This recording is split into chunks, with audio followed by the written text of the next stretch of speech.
With only 7 shopping days left until Christmas, Colonel Steve Austin suddenly remembers he has not bought any gifts for his friends and relatives. He decides to go to Geffner's, the large department store downtown.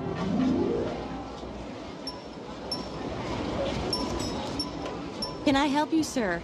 Yes, I'm looking for something in perfumes. Any particular fragrance? I thought you might be able to suggest something.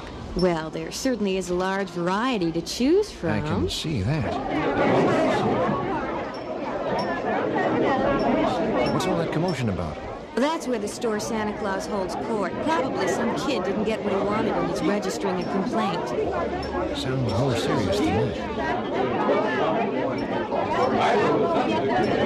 Hey, stop that, man! He stole my Christmas present! Hey, you, stop! Watch it, mister. This is a crowded store. Someone could get hurt. Sorry, pal, I'm in a hurry. I understand. Christmas rush. Yeah, well, I gotta run. Hey, mister, give me my Christmas present. Go away. Give it to me. Come on, kid, go away. What seems to be the problem? He stole my Christmas present. The one that Santa Claus gave me. Look, pal, she's my daughter. I wanted to surprise her. Now she's gonna ruin the whole thing. He's not my father. Give me my present. I think you better give it to her. Get out of my way.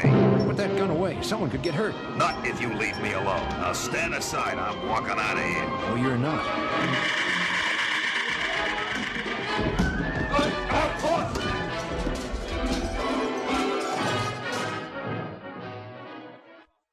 Later, at the Office of Scientific Intelligence, Colonel Steve Austin is in a security conference with his boss, Oscar Goldman. Good thing you called me in on this, Steve.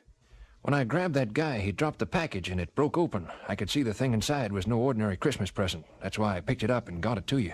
Steve, you seem to have a talent for finding trouble. But in this case, you may have stumbled on a major espionage ring. An espionage ring? Steve, the man you fought with in the department store is Harrison Fredericks. For a long while, he's been known to be a free agent in the espionage market, selling his services to the highest bidder. But what is even more interesting to us is what he was carrying in that package. What was it? It was an electronic fuel cell for our latest attack missile, the SYR-9. The SYR-9? I thought that was out in California. No one is supposed to know about it. Someone does, Steve. And I have an idea how we can break this ring. I'm all ears. I'm going to need you for this. I don't mean to put you in an awkward position, but I don't have any other way to go about it. Break it to me gently, Oscar.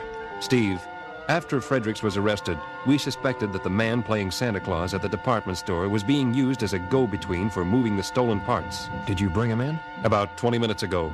He's clean, Steve. He doesn't know a thing. He probably wasn't involved at all. Just gave out the gifts to kids in line. Which means a dead end. Not necessarily. If he were to take a few days off and be replaced by another Santa who could keep a trained eye on things, we may get lucky. Who did you have in mind?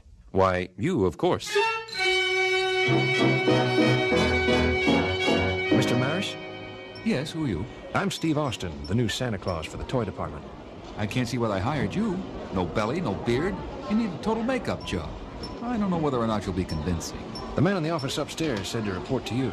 Yes, I see. Where do I change? In the locker room at the back. Yours is number 13. You'll find a red suit and beard in the locker. Thanks.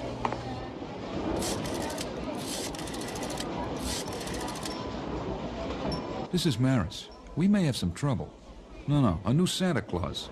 The other guy got sick or something. No, I just think that it's strange that this new guy shows up after that guy, Fredericks, gets arrested. I don't know. He may be an undercover agent. He doesn't look like a professional Santa Claus. Yeah, well, if there are any problems, what should I do? Are you sure? I've never done that before. Yes, sir. Goodbye. I think I need some more padding around the middle. Well, let's fix that beard first. Here we go. Not bad. Not bad at all. Now just go out there and hand out the gifts. Make sure you take them from the pile on the left. On the left? Yeah. And don't get it confused or you may be out of a job. Hey, don't I know you?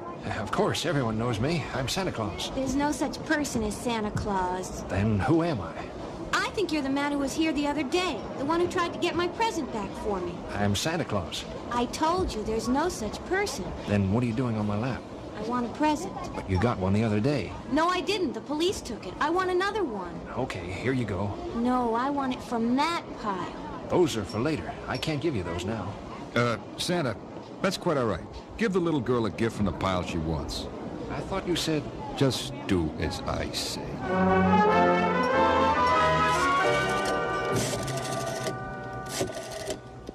Hello?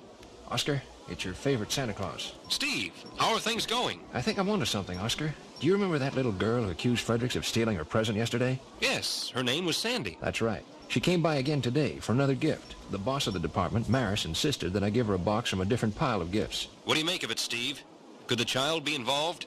I'd hate to think so, but at this point I think we have to consider every possibility. Get back to me as soon as you need the troops. I will. Goodbye, Oscar. Don't turn around, Mr. Austin. If you make one move, it'll be your last. I don't understand. I have a revolver pointed at your back, and I'm an expert shot. Listen, Mr. Maris, I like a joke as much as the next man. This is no joke, Mr. Austin. I suspected from the very beginning you might be an undercover agent. Now, my suspicions are confirmed. I heard every word of your telephone call. Then you are the man behind the espionage ring. No questions, Mr. Austin. Therefore, no answers. Which means you don't know who the head of the outfit is. I didn't think you had the brain power for the job. Enough of this. I don't have to listen to any more. I'll bet you get from every side. But tell me, where does the girl Sandy fit into this? She knows nothing. She just serves as a messenger. That's a great job for a kid of her age. Quiet! You've spoken your last word. I have no alternative. I must kill you. Don't be a fool, Maris. Federal agents are surrounding the building right now. By then, it'll be too late. Goodbye, Mr. Austin.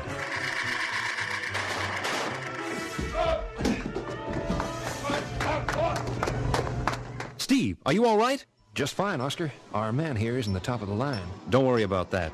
I had a hunch you might need help, and I had one of our men on the scene. He followed the little girl out of the store, and she led us right to Mr. Big. And we grabbed him, just as she handed him another one of the missing fuel cells, wrapped up in a Christmas package. And I guess that ties it all up. Looks that way. Wait a minute. There's one more thing. What's that, Steve? I owe a little girl a Christmas present.